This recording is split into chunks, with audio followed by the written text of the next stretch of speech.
Because Abraham obeyed my voice and kept my charge, my commandments, my statutes, and my laws. In this profound verse lies a truth that should shake the very foundations of what we call faith today.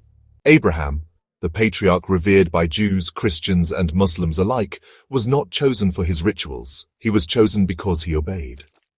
Yet what have we turned his legacy into?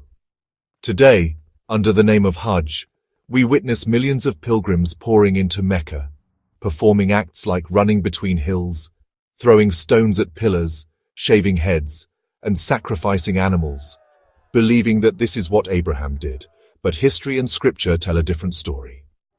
There is no credible historical or textual evidence, neither in the Torah, the Gospels, nor the Quran, that Abraham ever stepped foot in Mecca. The narrative that links Abraham to the Kaaba is not found in the earliest scriptures. It emerges in post-Quranic traditions centuries after his time.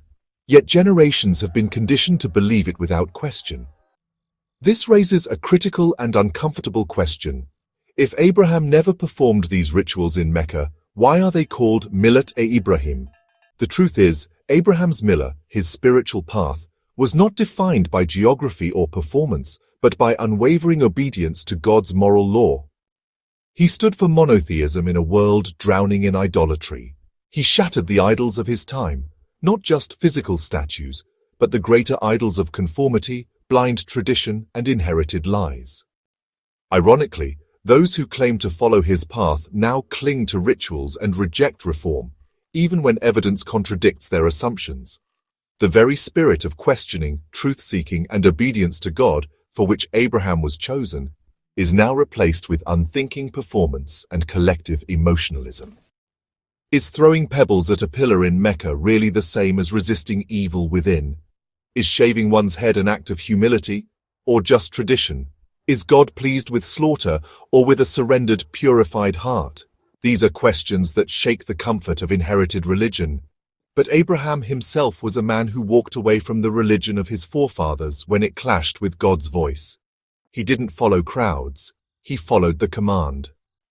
Today, if Abraham were alive, would he recognize what is done in his name? Would he smile at the symbolic rituals, or weep at how far we've strayed from obedience? The time has come to strip away the outer layers and confront the core.